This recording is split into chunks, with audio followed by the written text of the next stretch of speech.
thank you all for being here today. Charity gave an amazing intro, so it's hard to follow up on that, but thank you all three of you for being here on the panel today. So this first panel is going to be exploring a little bit about the pressure that women face around image, expectations, and success. So we'll go ahead and dive right in. So this question will be posed to the three of you. You all can kind of just, take your turns answering the question. The first one is about how has your definition of success evolved from when you first started your career to where you are now today? So whoever wants to open up with that question. I know it's a loaded one. I can start that. Well, yeah, we can go ahead and...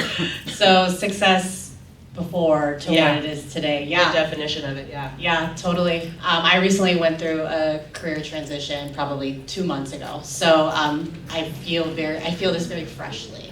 Back then, success to me used to be making a ton of money. Like just so much money, right? Having a lot of followers on Instagram because I was a hairdresser, and so when I got licensed was 2009 was when Instagram launched, right? So that was the era of influencer. Everybody wanted to show their lives, everything they were doing. They wanted to have a lot of followers. Here we are 15 years later, and to me, success it's not about the money, to be quite honest. Yes, we'd love to be wealthy, but I recently came into a position where I now get to be fully remote. I can travel with my husband. We just got a brand new puppy, and I get to just spend time with those that I love. I went private on Instagram. I deleted about 3,000 followers because to me, none of that mattered anymore. I think for me, it was the quality of life, and I was working my ass off at this previous company, crying every single day. I had the most money I've ever had in the world, and I was miserable. And I was taking it out on my family and my friends, and I was like, this is terrible. This is not life. So to me, success is balance. It's respect. It's peace. And yeah, it's not about how many followers or what's in your bank account. I think as long as I have a roof over my head and food in my body and my loved ones around me, that's success. So yeah, thank you. So first, let me say, I am a grandmother, and I have 4 grandchildren, and success and what it looks like has evolved over the years. And so when I first started, like in corporate, success to me was whether or not I got a raise or a promotion or what other people thought about me. As I got older and I matured, sex. Let's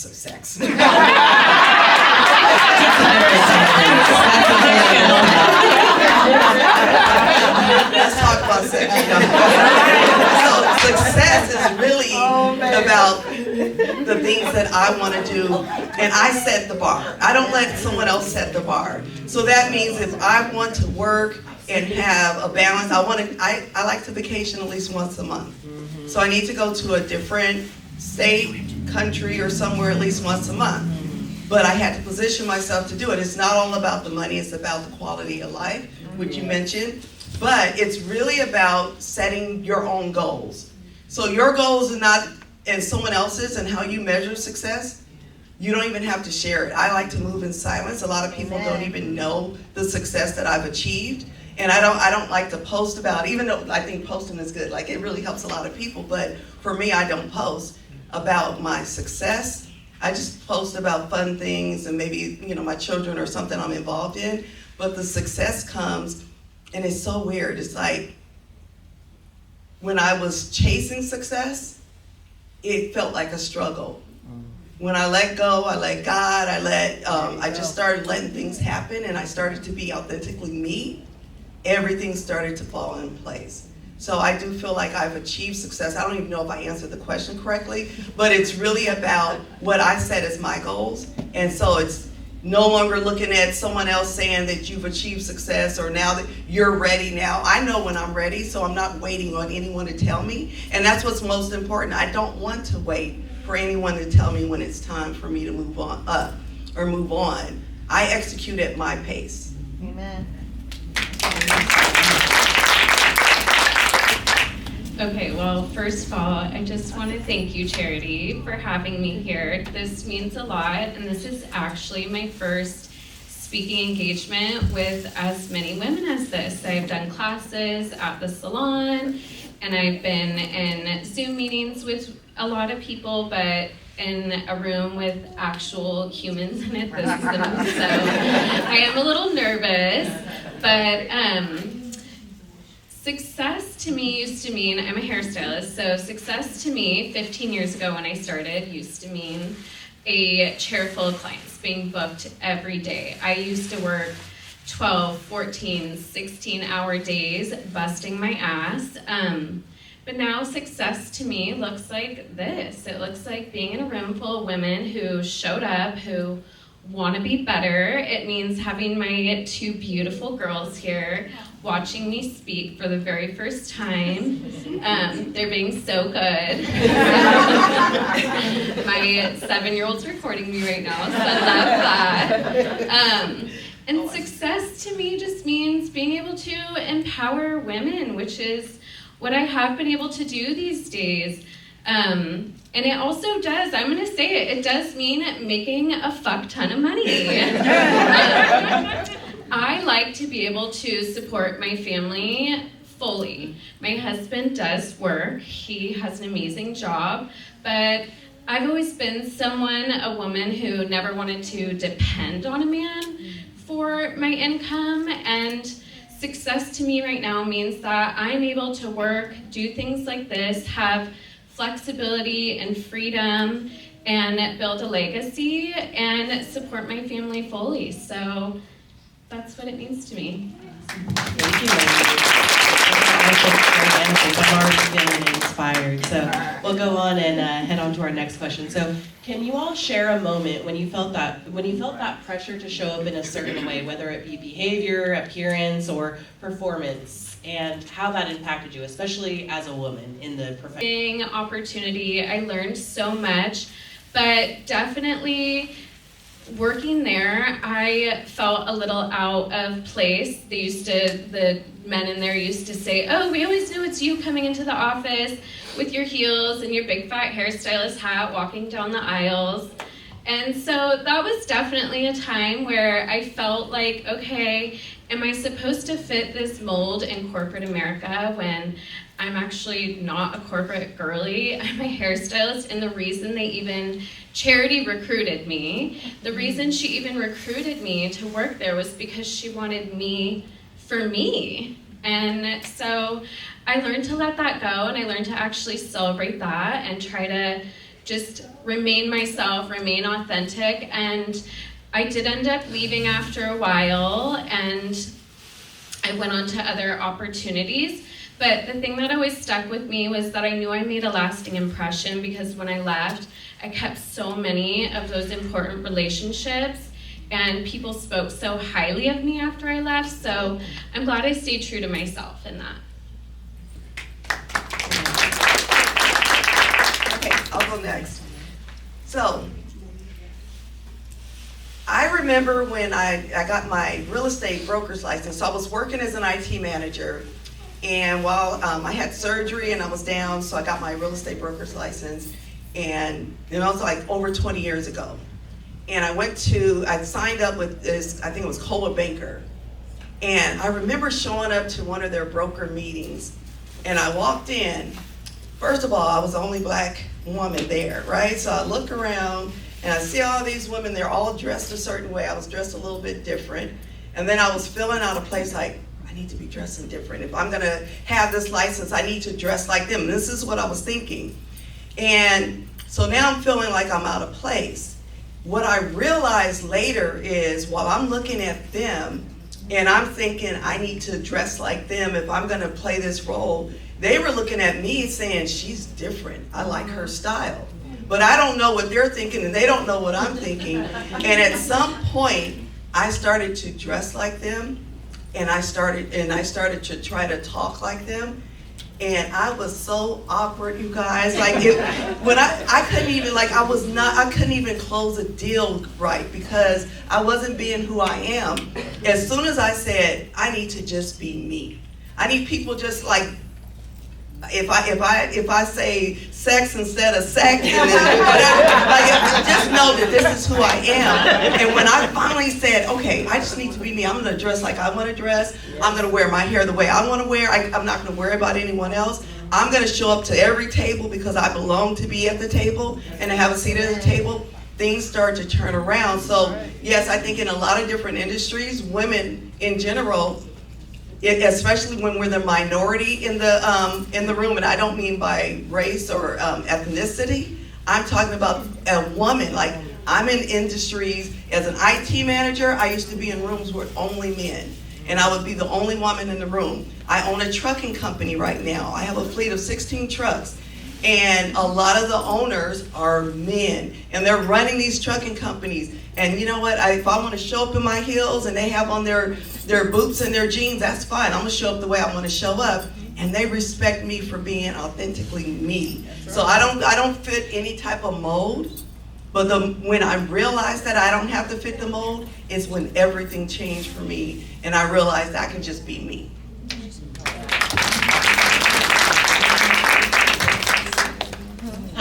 So I used to fit the mold because I realized that's how you play the game, honestly. And I came from the beauty industry. I was a hairdresser. I worked in corporate beauty. So a lot of my coworkers were part of the LGBTQIA community, and I was surrounded by creatives all the time, and I was really authentically myself then.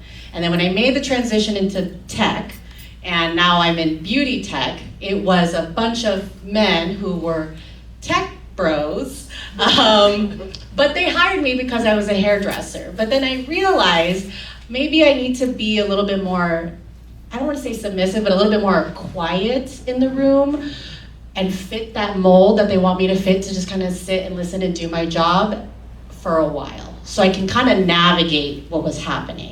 And then it was Charity who actually brought me in a year later after being in my other position at our previous company, where Charity's like, hey, I have this role, I think you're gonna be really good at it. Here's kind of the job description, but like, do what you want. And I'm like, okay, and she broke open that mold for me.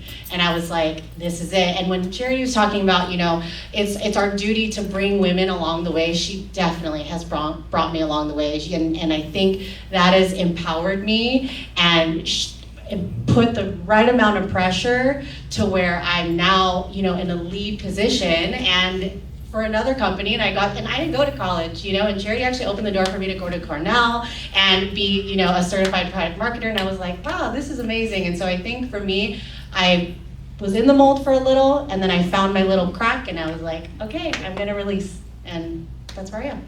You found your niche. I did. I found my niche. This next question kind of goes along with that, what you're saying, Renee. So, something that you once thought you had to change about yourself to succeed, but later realized was actually your strength. So, I mean, for me, this is not about me, obviously, but like, for example, like, always about I got talks too much, socializes too much, is too nosy. Obviously, you know, as a journalist, those are all things that you need. So, what is something that you thought you needed to change about yourself and realize later that's actually something that you need to capitalize on, take advantage of, and use to your advantage? Yeah, I would say for me, I think I thought I had to be quiet in the room because I wasn't fully confident yet. And I had one really amazing coworker who actually was a male and kept reminding me like, no, dude, we hired you because you have the experience that we don't have. We're just product designers. You actually worked in the industry. And it was those little nudges that I was like, okay. And I finally got there, but I really hated being quiet in the room. That was like not, I would say report card has potential, but won't show up. Yep. You know, like, so, you know, that was me. And I think I've evolved and become more confident in that way. Yeah, definitely. Love that. I think for me, it was more about the way I showed up. So, like when you said you wanted to be more quiet in the room, I just really wanted to communicate like everyone else. And when I changed my whole mindset and said, no, I need to communicate like me, it was like a pivotal moment when I realized that people paid attention to me and they actually gravitated to me when I was just being who I really am. And so they actually started to listen and say, wait a minute, she knows what she's talking about. Because when you're trying, like when you're in a room, and if you're quiet in a room or you're trying to communicate like everyone else, you're just like everyone else. But for me, it was just like saying, I don't need to communicate like everyone else. I need to go in the room and make sure I know what I'm talking about. And that's the thing, women, when you know what you're talking about, you have to say it with confidence. And you go in and you say, you know what, I know that this number is correct. Or you have to do the hair this way, or whatever industry you're in. Know what you're talking about and say it with confidence. And when you do that, then it all just falls into place. I love what you said there, and that was kind of a little bit what I had in mind for what I was going to say was, I'm actually the opposite. I feel I've always been kind of shy and quiet for the most part, and I always felt like I needed to be louder, especially growing up in a household with 5 siblings. I felt like I need to be loud, I need to raise my voice to be heard, but I've actually found over the past maybe 5+ years that being quiet and observing is my superpower, and when I speak with intention, and I talk about things that I know about, or if I'm speaking, it's because I want to ask questions. I want to get to know someone. I want to find out information that's going to help me, that may help someone else down the line. So I would say, just leaning into my personality and knowing that it's okay to actually be quiet. You don't have to be the loudest person in the room to be noticed. Awesome. So we do have a limited amount of time. I could talk with you ladies all day about this. You all have a wealth of knowledge, but we do have some dedicated questions for each of you panelists, so I want to get into those before we do run out of time. So Renee, we'll go ahead and start with you first. So in product marketing, obviously, that's your niche. You're constantly balancing data, perception, and storytelling. How has that influenced how you show up personally and professionally? Yeah, that's a loaded It's question. a balancing act, I'm sure, yeah. Yeah, it's definitely a balancing act. And I didn't realize I was always a product marketer until, Charity kind of showed me the job description. I was like, oh, I kind of like do this. But I think I've always liked to tell stories. You should hear like the voice memos between me and my friends. They're long stories. But at the end of the day, I'm trying to sell what the experience was, or what the product was, or whatever that is. So I think back to your question of how I balance that out and how I package that up, I think being a product marketer, you're supposed to do your research, know your stuff, and then you're supposed to create a message that relates to the people. And I am a person of the people. I've always been this way. Anyone who's worked with me has known, I am speaking for the people, damn it. I don't care about your numbers. This is what's happening right now in our industry. And so I think being a product marketer has allowed me to become more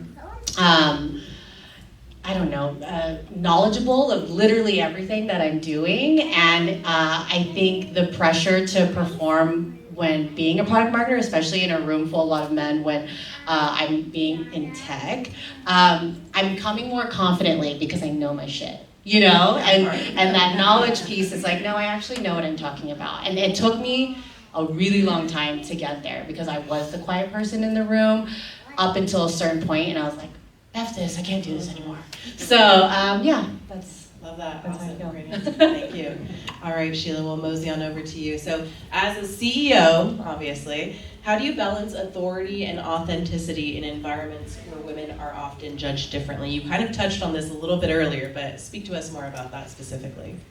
So I'll tell you this. I do not believe that I need to be different to exude authority. I just have to be me, and not everyone's going to be my customer, and not everyone's going to show me respect. If they're an employee that works for me and they don't show me respect, then this may not be the place for them. But I have to just be, like, when I say, I talk to people like they're my family. I treat them like their family. I want them to I want coming to work to be a happy place. But I also set really high expectations. I'm going to treat you really good. I'm going to take great care of you, but I expect you to show up and do your job. I don't want to have to yell at you or to pull you into a meeting every week to tell you that you're not doing your job. If I have to do that, it's not for you. But I do like to take people under my wing, and I like to mentor. and I like to share my stories. So for me, there is not really, and I want you to read that first part of it, like the difference between the authority and what? Authenticity. Authenticity. I'm just really the type of, and I'm saying it from a CEO standpoint and running a business, even for my managers that work for me, my operations manager, my HR director, I talk to everyone the same. I don't care what level. I show everyone the same amount of respect, and I expect the same in return. So there's really no difference between the authority and the authenticity. You're gonna get it all in one. But it's certain things that I expect in return. Great answer. Thank you so much for that. All right, moving on over to Alyssa. So kind of on the other side of the token of beauty and appearances, obviously you're in the beauty industry. So how do you help women shift from feeling pressure around their appearance to feeling empowered by it? Because so much of what you do is helping women feel empowered by their appearance, and it's not for other people, it's for themselves. So talk to us a little bit about that. Okay, that's a good question, and that's something to really think about. I have to say, I don't feel like I am your typical hairstylist.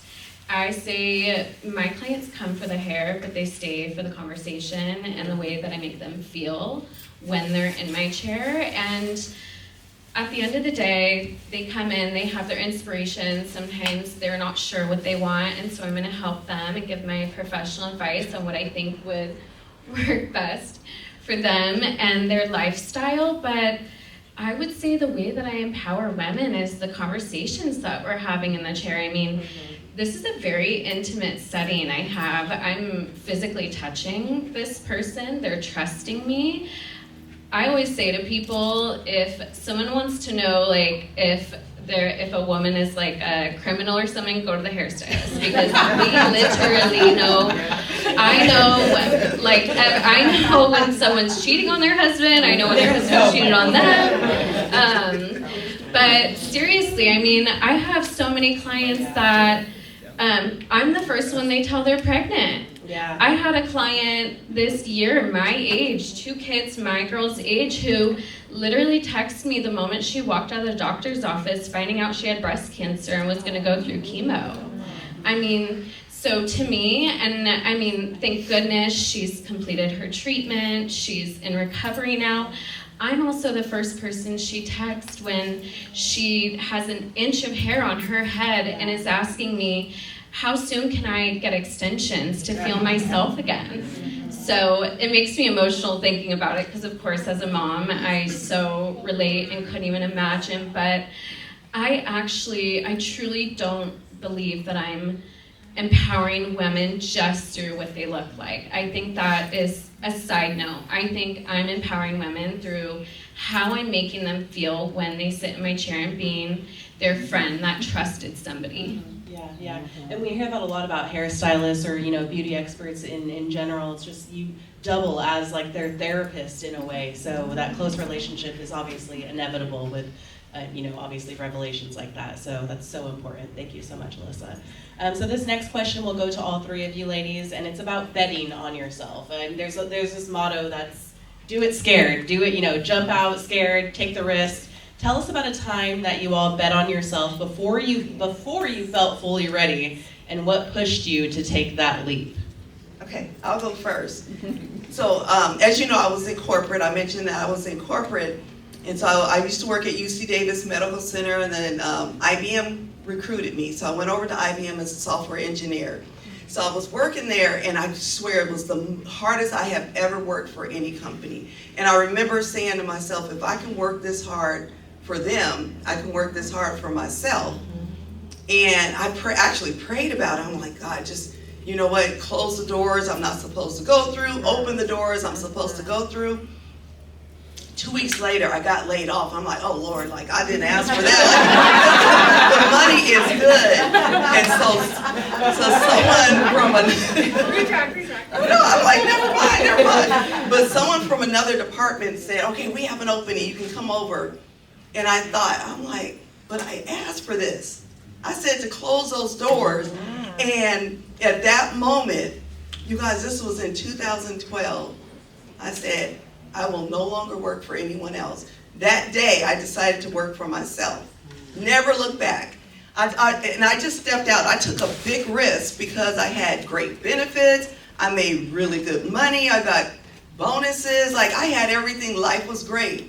And I had 3 kids and a home. I'm like, what do I do? And a husband at the time. But I stepped out and never looked back. And I have been a business owner solely 100% since 2012. So to me, that was one of those moments.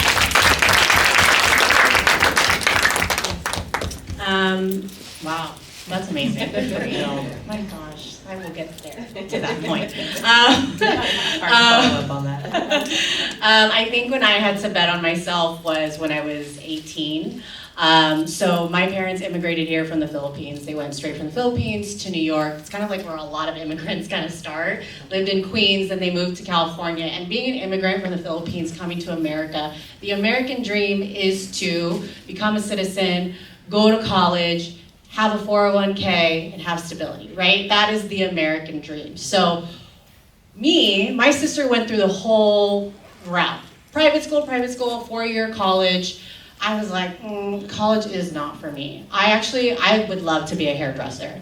And my mom was like, but you have to go to college. That's what you're supposed to do. And I'm like, I can't even sit through class without falling asleep. Like, this is so boring.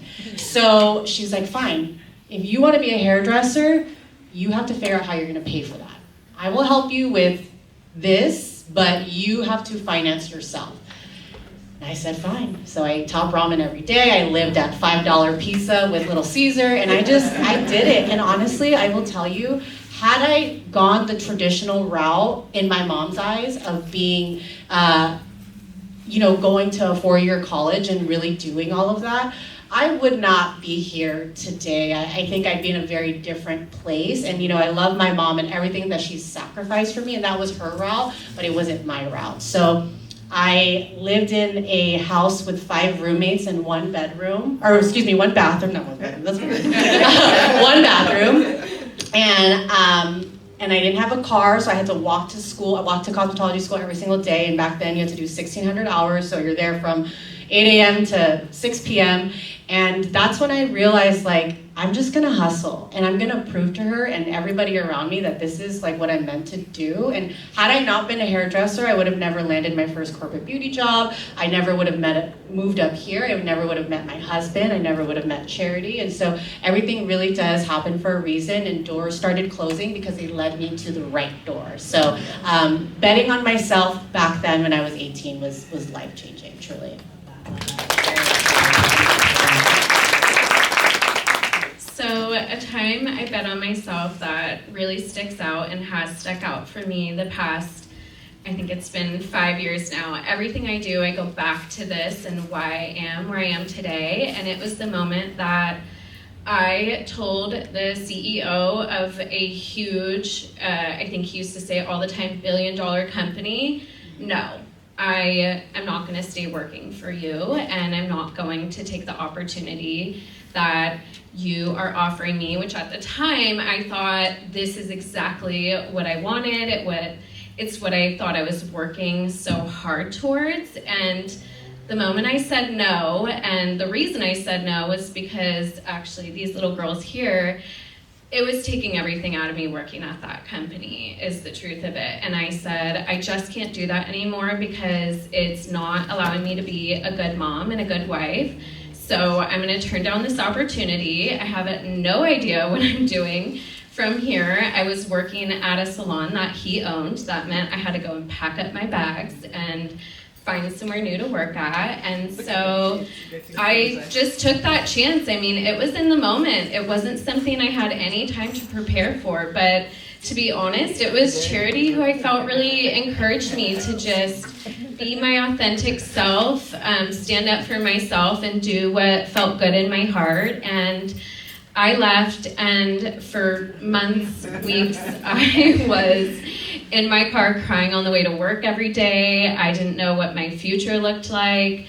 I thought, I'm never going to achieve the things that I want to achieve in this industry. I'm just going to be stuck working behind the chair every day. And I want to make a difference in this industry. I want to impact women's lives. I want to empower women, and I thought at this company that's what I was going to be able to do. So I did bet it all on myself, and it took me a while to pick myself up off the ground and remember who the hell I am and what my goal was. And now today I am partnered with a wonderful salon owner. I get to mentor women every day. I get to coach wonderful women and educate them on how to grow their business. And here I am. And honestly, today this was betting on myself. As I said, this was a little nerve-wracking. And I could have easily said, no, I'm not ready. But I just said, you know what? I'm going to chance it. And what's the worst that could happen? I'm never invited back again. So You'll be invited back. So even this was me betting on myself. I love that. And it looks like you made the right decision. I mean, obviously you're a great professional and an even greater mom. Your babies are right here with you. So you made the right decision. Thank you so much. Well, it looks like we're all out of time for this panel. Unfortunately, there will be a Q&A at the very end of this event for all of our speakers, so we will reserve those for then. But until then, thank you, panelists, and we'll bring our next panelists up onto the stage now. Thank you so much, ladies.